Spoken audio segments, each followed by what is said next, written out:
All right. Hello, everyone. I am so glad to run into you today along the way of word and wonder. This is our second episode, but it will be our first with an actual scriptural conversation. The last episode, which was actually the first, was just kind of a bit of introduction, but today we'll hopefully get into some good word and wonder content. As I mentioned at the end of the last time, I'm starting a series on learning to trust God. And I hope that my contribution to this topic will be encouraging and helpful. But before we begin, we need to hold up a second to clarify our steps towards this topic. We can't learn to trust God until first we are able to see why God is trustworthy. But in order to see why God is trustworthy, first we need to experience that trustworthiness in action. In other words, we need an event that demonstrates God's trustworthiness. So that event is what we are going to be focusing on in today's episode. Our text is going to be in Exodus chapter 14, and you probably know that text pretty well. But if you're not familiar with it, I'll just give you a quick little summary. About 500 years or so prior to this story, God made a covenant with a guy named Abram, promising that he would make that man's descendants into a special people through whom the world would be blessed. But during much of the time when those descendants were growing and multiplying, they were living in Egypt, first as refugees and then later as slaves. These descendants, known as the people of Israel or Jacob, they spent many generations in slavery in Egypt. But eventually, when the time was ripe, God performed several powerful acts of judgment to deliver the Israelites out of Egypt.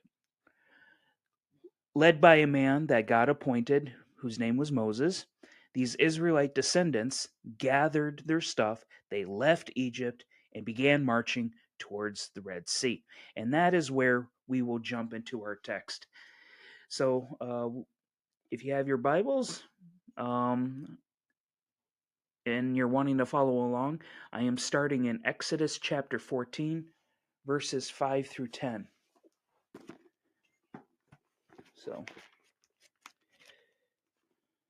Exodus 14, verses 5 through 10. When the king of Egypt was told that the people had fled, the minds of Pharaoh and his officials were changed toward the people. And they said, "What have we done, letting Israel leave our service?" So he had his chariot made ready and took his army with him. He took 600 picked chariots and all the other chariots of Egypt with officers over all of them. The Lord hardened the heart of Pharaoh, king of Egypt, and he pursued the Israelites, who were going out boldly. The Egyptians pursued them, all Pharaoh's horses and chariots, his chariot drivers, and his army. They overtook them, camped by the sea by Pihahiroth in front of Baal Zephon. And in verse 10, it says that as Pharaoh drew near, the Israelites looked back, and there were the Egyptians advancing on them. In great fear, the Israelites cried out to the Lord. In great fear, the Israelites cried out to the Lord. Why did the Israelites have great fear? Because what they saw coming was all they had ever known. Now, I must clarify here that I am not a psychologist or a therapist. Having said that, I believe the thing about trauma is that it rewires our brains and our bodies. All of our memories of traumatic experiences and the reactive behaviors that those experiences generate are housed in our brains and our nervous systems, in our muscles, in our psychology. They shape our personalities and habits and our perceptions. For example, if an adult or if as a child an adult was hit or bullied just a few times or multiple times, I believe that the chances are that there is trauma there. The people of Israel were in an abusive environment for over 400 years. Their generations knew trauma like the back of their slave master's hand. So when we read that the Israelites looked back and experienced great fear, these are the cries of a people whose bodies and nervous systems are conditioned to react in fear. It's like the stomping footsteps of a drunk or angry father. The thundering of Pharaoh's chariots triggers the minds of the Israelites as they cry out to God in panic. And if you look at some of the things that they say in verses 11 and 12, it kind of sounds like some of the things that abuse victims might say to prevent or avoid further abuse. Like in verses 11 and 12, they said to Moses, the Israelites, they cried out to the Lord, and they said to Moses, "Was it because that there were no graves in Egypt that you have taken us away to die in the wilderness? What have you done to us, bringing us out of Egypt? Is this not the very thing we told you in Egypt? Let us alone and let us serve the Egyptians, for it would have been better for us to, to serve the Egyptians than to die in the wilderness." It's like they were asking Moses or God why they had to go stirring up trouble and just couldn't leave well enough alone. This is the kind of terror and fear that keeps people prisoner, even after they've left the abusive environment. Israel knew what they were in for. They'd spent generations in this violent, oppressive environment. They knew Pharaoh, they knew the culture, and they knew that their only role in life was to toil for Egypt's glory, because if they didn't, there would be pain and suffering. So that fear was beaten into their bodies and brains to orientate their minds and actions to comply with whatever Pharaoh demanded. And even though Israel had already left Egypt, because our bodies are aroused to react to whatever or whoever our fears are fixated on, even though Israel has already left Egypt, Pharaoh and his armies are still the dominating object of Israel's reality. That tyrant is all that they have ever known. He and his armies and the lash of the whip has loomed large in their imaginations and their nightmares. Their nervous system is still enslaved. So on this day, God reveals to them a new object of worship to revere and reorient their reality around. Not a traumatizing or enslaving one, but a liberating one. They are about to behold not a God who enslaves, but a God who saves. So in verse 13, Moses says to them, "Do not be afraid. Stand firm and see the deliverance that the Lord will accomplish for you today. For the Egyptians whom you see today, you shall never see again." Like I said before, I am not a therapist, but I find in Moses' response here something uh, theologically therapeutic. First, Moses dispels their intense fear, telling them, do not be afraid. Second, Moses pauses their panic with a steadying instruction to stand firm. Third, Moses readies them for a new reality to fix their minds upon, telling them to see the deliverance that the Lord will accomplish for you today. And finally, Moses resolves what triggered their trauma, telling them that the dominating Egyptians they've seen all their lives, they shall never see again.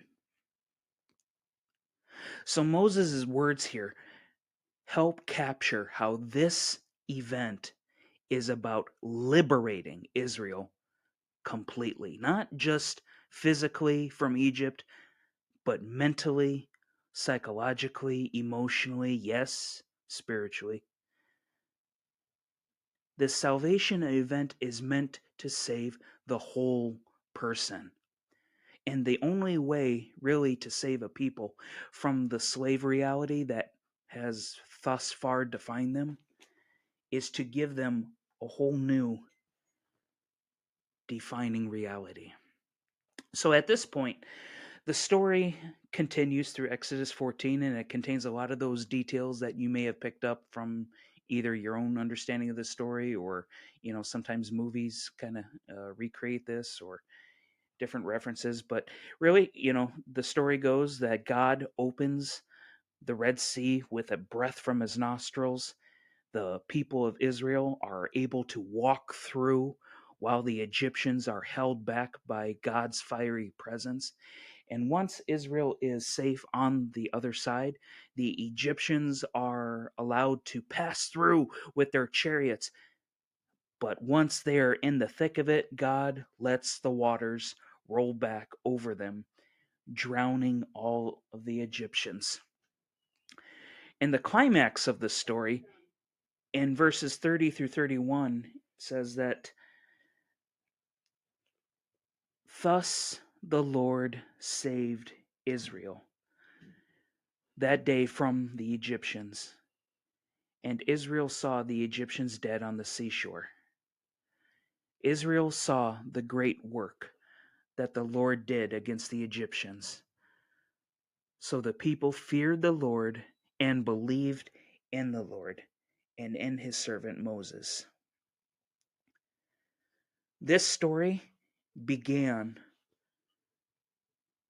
with Israel experiencing great fear because they saw the object of their slave reality charging down on them. But it ended with Israel seeing the corpses of their slave reality wash up on shore and a new reality born in the wake of God's salvation. This salvation story ends here with the Israelites' reverential fear and belief in the Lord. And in our next episode, we're going to explore a little bit more how this event demonstrates God's trustworthiness. But right now, right here, there are a couple of things I believe that this text might be challenging us to consider. Probably not the only things, but here's a few.